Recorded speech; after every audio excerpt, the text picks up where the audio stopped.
40대 1주택자예요.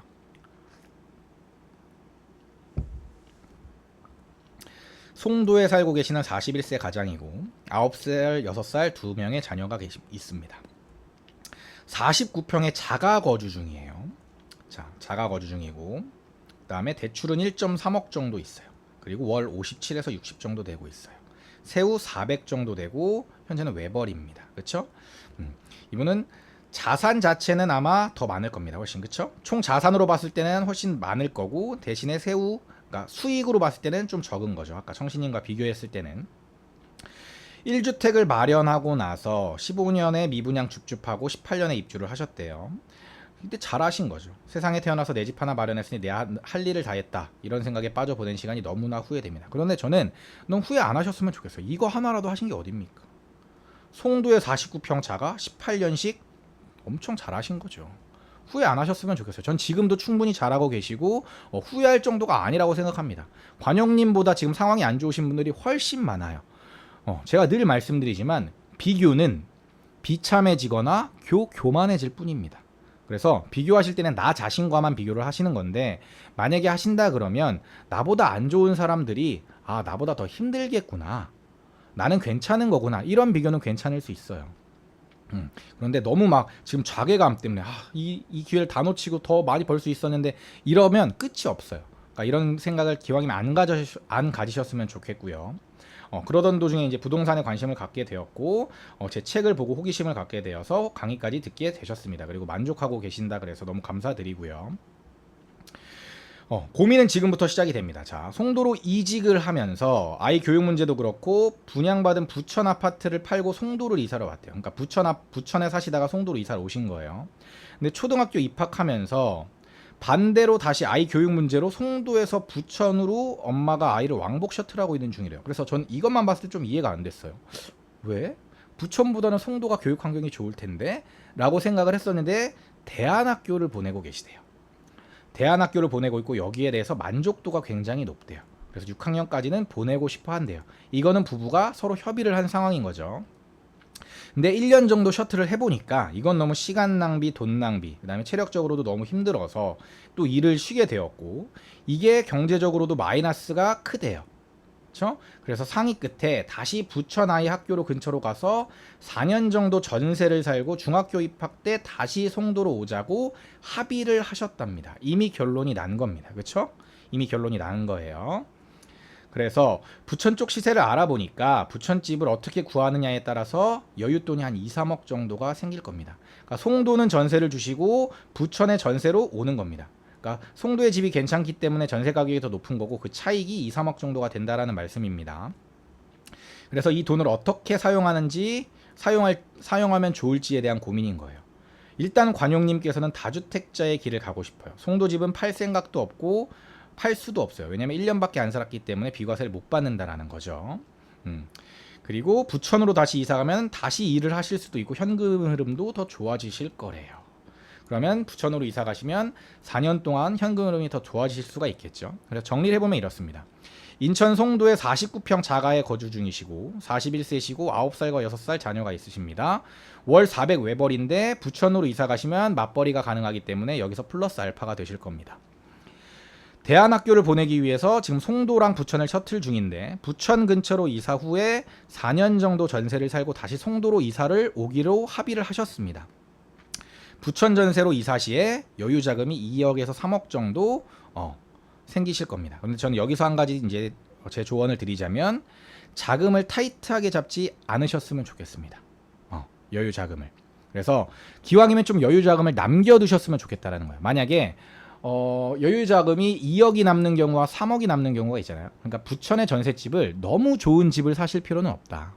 그래서 여유 자금을 좀 많이 남겨두시면 남겨두실수록 좋다. 저는 일단 이거에 대한 좀 팁을 드리고요. 그 다음에 저의 선택. 저라면 제가 관용님이라면 어떻게 할 건지. 저는 부천의 전세 이사 후에 여유 자금으로 지방에 갭 투자를 할 것 같습니다. 지방에. 일단 기본적으로 송도는 계속 갖고 갈 겁니다. 그러니까 송도 1주택자는 그냥 픽스예요. 송도는 팔 생각이 없어. 그러니까 송도에 대한 비과세는 일단 걱정하지 마시고 송도주택을 남겨둔 다음에 제가 관용님이라면 저는 관용님 케이스에서는 굳이 법인을 설립하지 말고 개인 명의로 2주택, 3주택, 4주택을 늘려가시는 방향도 괜찮다. 왜냐하면 일단 관용님이 지금 1주택자인데 2주택을 비조정 지역에 매수하신다면 취득세는 1.1%입니다. 2주택까지. 3주택도 비조정 지역에 매수한다면 1.1%예요. 그러니까 상관이 없습니다. 3주택부터는 8%가 되는 거죠. 3주택부터는 죄송합니다. 8%가 되는 겁니다. 4주택은 12%가 되는 거고. 그런데 조정 지역을 매수한다 그러면 바로 8%가 되기 때문에 일단 첫 번째는 조정 지역에 매수를 하고 비조정 지역에 조정 지역에 있기 때문에 비조정 지역을 매수하신 다음에 그 다음에 늘려가시는 방법이 괜찮을 것 같습니다. 그래서 송도는 매도하지 말고 장기 보유할 것을 추천드려요. 송도라는 입지가 앞으로 장기적으로 봤을 때는 계속 좋아질 확률이 높고 그 다음에 어느 아파트인지는 모르겠지만 49평이고 18년식이면은 좋을 겁니다. 가격도 비쌀 거고. 그러니까 계속 보유하시는 것을 저는 추천을 드립니다. 그래서 부침은 있을 수 있겠으나 추후에 실거주한다고 생각하면 장기 보유가 이득일 수 있다. 그리고 송도가 나중에 애들 키우기도 괜찮아요. 교육 환경도 괜찮고 원래 이쪽에 사셨던 분이니까 인천에서는 송도가 대장이잖아요. 그러니까 그런 측면에서 송도는 팔지 않으셨으면 좋겠다. 그래서 비조정 지역에 투자를 하셨으면 좋겠고 투자 금액이 2억에서 3억 정도가 나오니까 저는 기왕이면 두 채에서 세 채 정도로 쪼개서 분산 투자를 하셨으면 좋겠습니다. 근데 이 분산 투자를 전부 다른 지역에 하셨으면 좋겠어요. 당연히 분산 투자를 할 때는 8차 필터링을 돌려보시고 두세 채 나눠서 하실 때는 그래서 8차 필터링 돌려보시고 종합 점수가 높은 아이들을 서로 다 각자 다른 지역을 투자하실 것을 추천을 드립니다. 갭을 5천으로 잡으실지 1억으로 잡으실지 3천으로 잡으실지는 관용님의 성향에 따라 달라질 거예요. 그런데 저는 기왕이면은 한 5천에서 1억 안쪽이면 되지 않을까. 갭 차이가 그 정도 갭이면 괜찮을 것 같아요. 그래서 저라면 1억 안쪽으로 두 채하고 1억 정도는 여유 자금으로 남겨둘 것 같아요. 저라면 그렇게 할 것 같습니다. 그래서 이렇게 해드렸고 여기서 나온 인사이트를 제가 좀 설명을 드리려고 합니다. 여기서 나온 인사이트. 자, 이런 고민이 많으실 거예요. 이런 고민. 부부간에 이제 자녀들을 키우다 보면 특히 이제 3040 이런 거죠. 아이 교육 문제로 이사를 고민 중인 3040을 위해서 제가 관용님 사연을 뽑은 건데 이런 분들이 되게 많을 거예요. 특히 부부간에 해결이 잘 안 되시는 분들. 왜냐면 아무리 부부라고 하더라도 가치관이 다 다르기 때문에 어떻게 선택해야 될지를 모르는 부분들이 많습니다. 일단 이럴 때 가장 중요한 건 전 대화라고 생각해요. 아이 교육이 제일 중요하냐? 아니면 내 직장 출퇴근 시간이 제일 중요하냐? 아니면 내가 지금 살고 있는 거주의 만족도가 제일 중요하냐? 이게 굉장히 사실은 중요합니다. 그런데 가치관이 안 맞을 수 있어요. 나는 사실 별로 공부시키고 싶어 하지 않는데 와이프는 시키고 싶어 할 수도 있고 반대일 경우일 수도 있고 그래서 대화를 많이 하셔야 됩니다. 근데 다행히 관용님 부부는 대화가 잘 되셨고 협의를 하셨기 때문에 이거에 대해서 제가 관용님한테만 따로 드릴 조언은 없지만 많은 분들이 이걸 가지고 고민을 많이 하실 거예요. 그럴 때 저는 이런 대전제를 좀 깔았으면 좋겠어요. 이런 대전제. 특히 아이 교육과 관련해 가지고 이사를 특히 무리해 가지고 이사를 가려고 하시는 분들이 많을 테니까. 자, 이건 제 개인적인 생각입니다. 참고로 말씀드리면 제가 지금 이 말씀드리는 상황별 투자 전략은 정답이 아닐 수 있습니다. 그냥 제 개인적인 생각입니다. 저라면 이렇게 하겠습니다. 그래서 반드시 이렇게 하실 필요도 없고 이렇게 하시는 게 최선의 답이 아닐 수도 있습니다. 판단은 본인께서 하시면 돼요. 근데 그냥 저라면 이렇게 하겠습니다라고 저는 그냥 조언을 드릴 뿐이에요. 그래서 본인 생각과 맞지 않을 수도 있습니다. 왜냐면 제가 정답이 아니니까. 그렇죠? 저는 그냥 여러 가지 답 중에 하나일 뿐이에요. 그거를 좀 참고하셨으면 좋겠고 여기서 나온 대전제도 그냥 제 개인적인 생각입니다. 제 첫 번째 대전제는 이겁니다. 우리 스스로가 노후 준비를 하지 않으면 자식들은 우리의 노후를 책임져 주지 않습니다. 되게 슬픈 말이지만 아마 이제 지금 40대 분들 어떻게 보면 50대 분들까지도 해당될 수도 있을 것 같아요. 30대도 마찬가지고 되게 슬픈 말이 있죠. 지금 이 세대는 부모를 부양하는 마지막 세대고 자식에게 버림받는 첫 번째 세대일 수 있다. 되게 슬픈 말이에요. 근데 저는 그게 현실이라고 생각을 해요. 우리가 아무리 열심히 자녀한테 교육을 시켜가지고 공부 열심히 시켜가지고 좋은 대학에 보내고 좋은 직장에 취직을 시켜도 그 자식이 부모를 봉양하기가 굉장히 어려운 시대입니다. 근데 지금 물론 이제 50대 분들은 더욱더 자기 부모님을 모신다기보다 도움을 드리고 있는 경우가 더 많을 거고 40대들도 많이 있을 거예요. 근데 30대 분들이 많진 않겠지만 30대 분들 분명히 있을 겁니다. 근데 점점 세대가 밑으로 내려갈수록 부모님을 도와줄 수 있는 세대가 많지 않을 거라는 얘기입니다. 왜? 각자 먹고 살기도 바쁘니까. 그러면 이 생각을 해봐야 되는 거예요. 나는 내가 애들을 다 키웠을 때 우리 부부가 먹고 살 수 있는 돈이 있나? 실거주집 한 채가 끝이 아닌가? 혹시 이런 생각을 해보셨냐는 거예요. 월부에서 이런 얘기가 계속 나옵니다. 그런데 많은 부모님들이 별로 생각을 안 하세요. 예를 들어서 자 아까 뭐 이제 맞벌이 해가지고 이제 700을 번다라고 칩시다. 애들 교육비랑 해가지고 생활비 해가지고 한 600 씁니다. 이런 집들 되게 많습니다. 600 써요. 그럼 100만 원씩 남아요. 100만 원씩 저축해요. 1년에 1200만 원 모으는 거죠. 그쵸? 그럼 10년 꼬박 모으면 1억 2천 있는 거예요. 1억 2천으로 살 수 있나요? 은퇴 10년밖에 안 남았는데. 그런데 그냥 이 600만 원 나가는 게 당연하게 생각하는 거예요. 왜? 여기 600만 원에는 꼭 필요한 것만. 아니 애가 둘인데 당연히 식비도 많이 나갈 거고. 애들 둘 학원 보내려면 학원비가 얼만데요? 그거 아세요? 학원비 얼만데요? 애들 학원 안 보냅니까? 이렇게 하는 거죠. 맞죠? 그러니까 저는 뭐가 맞다 뭐가 틀리다의 개념이 아니에요. 그냥 생각이 다르다라는 걸 말씀을 드리는 거예요. 그래서 교육을 많이 시키고 싶으신 분들은 그들만의 이제 충분한 이유가 있다라고 생각해요. 공감하고 존중합니다. 그런데 이분들이 만약에 노후 준비가 지금 이 정도 상태밖에 안 된다면, 이게 아니라 만약에 더 된다라고 하더라도 만약에 300을 모아요. 그럼 연에 3,600 모을 수 있죠. 그렇죠? 10년이면 3억 6천입니다. 3억 6천으로 만약에 60세 은퇴해서 90까지 산다고 쳤을 때 30년 동안 내가 깔고 있는 집 3억 깔고 있는 집은 그냥 사는 거고 3억 6천으로 노후 준비 됩니까? 퇴직연금이랑 이런 걸로? 국민연금이랑 합쳐서? 제가 봤을 때는 안 될 확률이 높아요. 이걸 계산해 보신 분들이 많지 않을 거라고 생각합니다. 저는 이 첫 번째가 노후 자금부터 계산을 해보셨으면 좋겠어요. 내가 만약에 60까지 다닐 수 있는 아주 좋은 직장에 다닙니다. 그리고 요즘은 100세 시대인데 나는 90까지만 산다라고 가정해요. 30년을 삽니다. 그럼 30년 동안 나랑 와이프랑 생활비로만 얼마가 필요할까? 물가 상승률 고려해서. 그쵸? 그러면은 그냥 다 해도 그래도 한 300 정도 있으면 될 것 같아라고 계산을 했다라고 칠게요. 그쵸?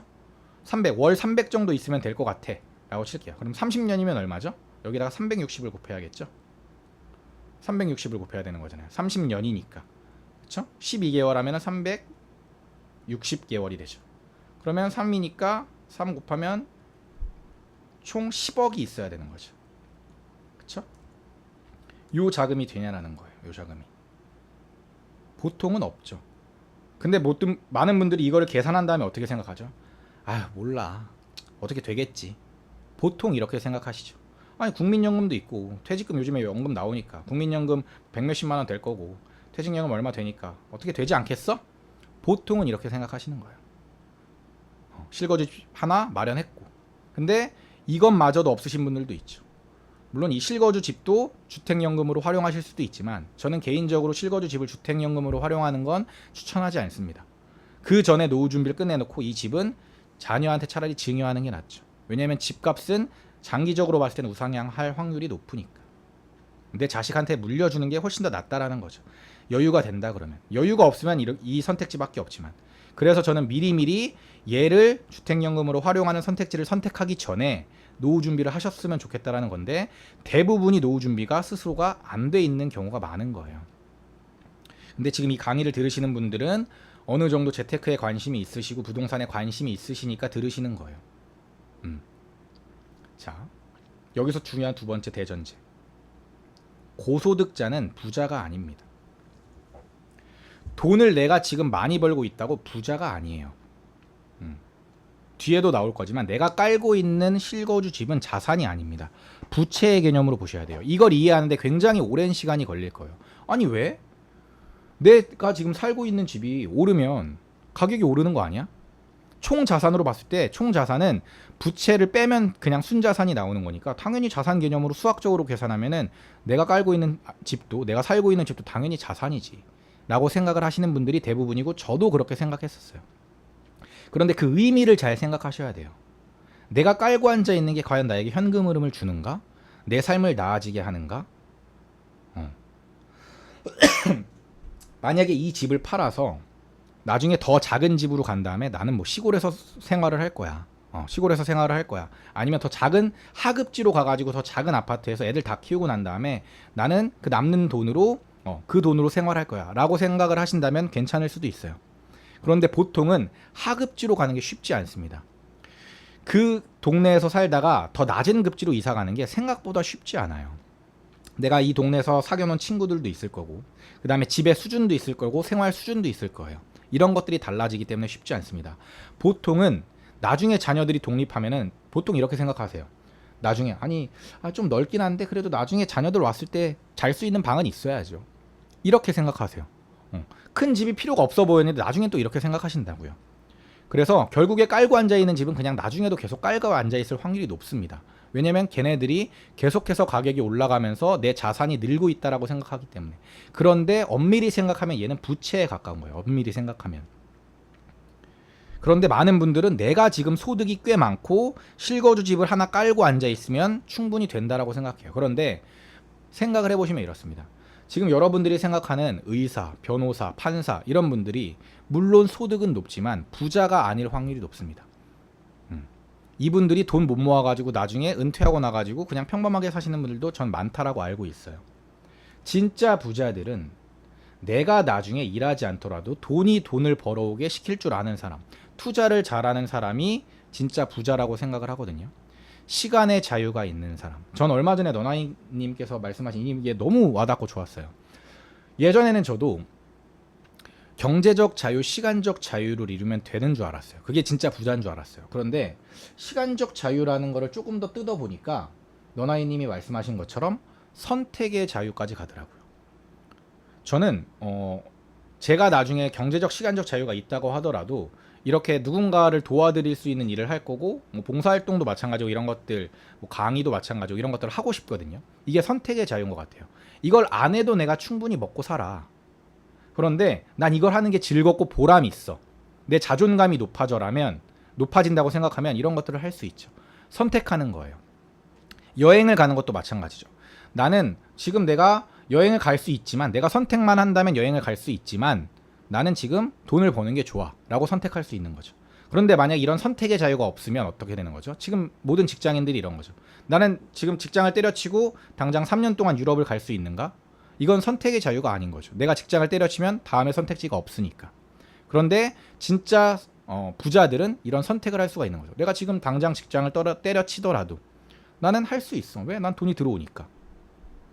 직장이 그렇게 중요하지 않아 나에게. 근데 나는 직장 다니는 게 내 삶의 만족도와 내 자존감을 높이는데, 그리고 난 명함 하나가 있었으면 좋겠어. 그래서 그냥 쉬엄쉬엄 놀러 다녀 라고 하는 선택의 자유를 줄 수 있는 거죠. 저는 이런 사람들이 진짜 부자라고 생각해요. 근데 그런 사람들은 고소득자가 아닐 수 있습니다. 물론 고소득이라는 게 건물에서 들어오는 이런 소득을 통해 가지고 뭐 주식 배당으로 들어오거나 아니면 건물의 임대료로 들어오거나 이런 소득으로 들어오는 소득이 많으면 그 사람들도 고소득자겠지만, 부자로서의 고소득자와 아니면은 부자가 아닌 사람으로서의 고소득자가 나뉘어진다라는 거예요. 그래서 착각하지 않으셨으면 좋겠어요. 내가 지금 버는 돈이 평생 나에게 들어올 거라는 착각을 일단 하지 않으셨으면 좋겠어요. 이게 두 번째 대전제예요. 내가 지금 자산을 통해서 돈을 벌어오는 시스템을 알지 못하면 나중에 내가 은퇴하고 나서는 나는 지금 깔고 앉아있는 자산을 포함해서 계속 돈을 까먹을 수밖에 없구나 라는 게 두 번째 대전제입니다. 그래서 부자 아빠 가난한 아빠를 읽으셨는데도 지금 제 말이 이해가 잘 안 된다면 부자 아빠 가난한 아빠를 다시 한번 읽어보셨으면 좋겠어요. 저는 지금 네 번째 읽고 있는데 네 번째 읽을 또 새로워요. 그리고 세 번째, 부모와 자식은 서로의 거울입니다.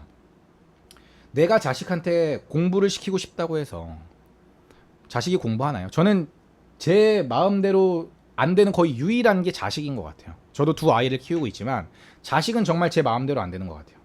내가 아무리 책을 많이 읽고 공부를 많이 하고 내 자식이 이런 방향성으로 가고 싶다라고 하고 해도 내 자식은 내 마음대로 안 되는 것 같아요.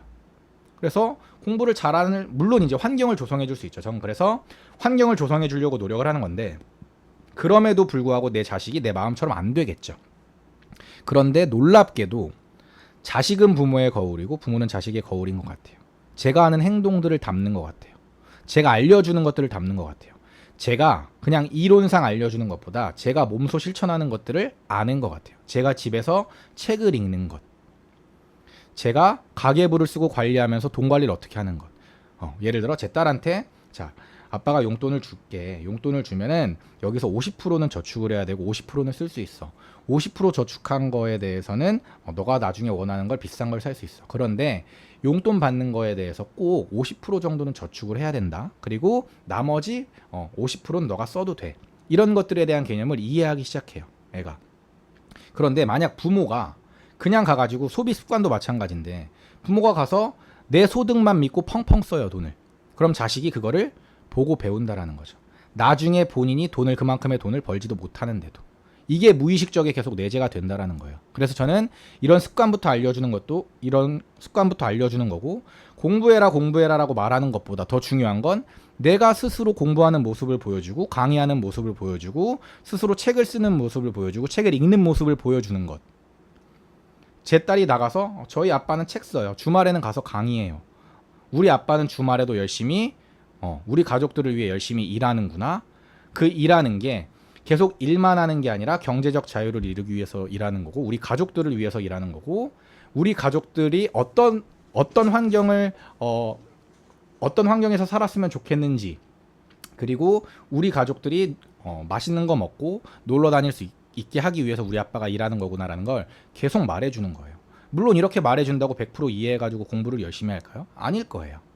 그럼에도 불구하고 나는 집에서 주말에 TV 보면서 나는 평소 퇴근하고 와가지고 띵까띵까 놀면서, 야, 넌 왜 공부 안 하냐? 라고 하는 것보단 저는 100번 낫다라고 보는 거예요. 그래서 내가 정말 돈 써가지고 월 200만 원, 300만 원 써가지고 아이를 교육을 시키고 있는데, 정말 하기 싫은 공부, 그걸 시키고 있는 건지, 나는 모범을 보이지 못하면서. 그걸 먼저 생각해 보시라는 거예요. 그래서 이게 세 번째 대전제인 거예요. 내가 자식의 거울이기 때문에 내가 먼저 모범적인 모습을 보이면서 애들을 공부를 잘하길 원해서 좋은 학원에 보내고 싶어 하는 건지, 아니면 실제로 나는 그렇게 살고 있지 않으면서 자식을 공부 잘하게 하고 싶은 건지. 근데 냉정하게 생각해보면 이런 거죠. 내 자식이 공부 잘해가지고 좋은 대학에 가면 좋은 직장에 취직할 확률이 높겠죠. 그럼 좋은 직장에 취직하면 돈을 많이 벌겠죠. 그럼 돈을 많이 벌면 고소득자가 될 텐데, 제가 아까 위에서 말씀드렸던 대전제 2가 뭐였죠? 고소득자가 되면 부자가 되나요? 지금 20대 30대에 대기업에 취직한다고 해가지고 그 사람들이 부자인가요? 앞으로 부자가 될 건가요? 아닐 확률이 높은 거죠. 전 이것보다 경제교육이 훨씬 더 중요하다고 생각해요. 저는 개인적으로. 본인 노후 준비도 안 되고 있으면서, 그리고 본인이 모범을 보이지도 못하면서 그냥 오로지 내가 자식이 공부를 잘했으면 좋겠는 마음으로 학원비를 과도하게 쓰고 있다? 내 노후 준비를 못하면서. 전 여기에 반대하는 거예요. 여기에. 나는 충분히 돈을 벌고 있어. 월 2천만 원, 3천만 원 벌어. 그러면서 애들 400만 원, 500만 원 교육비 써. 그럴 수 있죠. 그러면서 나까지 모범을 보여. 그러면 너무너무 좋죠. 그게 베스트죠. 근데 대부분의 경우 그렇지 않을 거라는 얘기예요. 전 거기서 그러지 않으셨으면 좋겠다라는 겁니다. 그래서 저는 여기서 다시 정리를 하면, 아이 교육과 직장 출퇴근, 거주 만족도 결정에서 가장 중요한 건 대화인데, 이 대화를 할 때 이 대전제 세 개를 잘 생각해보고, 우리 스스로가 노후 준비도 잘하고 있고 자식의 거울로서 역할도 잘하고 있고, 그 다음에 과연 돈을 많이 번다고 해가지고 과연 진짜 부자가 되는 건지, 내 자식이 공부를 잘한다고 해가지고 진짜 부자가 될 수 있는 길인지, 행복할 수 있는 길인지를 내가 스스로가 판단해가지고 내 자식에게 알려주고 있는지를 본인 스스로 부부끼리 대화를 많이 해보셨으면 좋겠어요. 여기까지 이제 관용님 사연이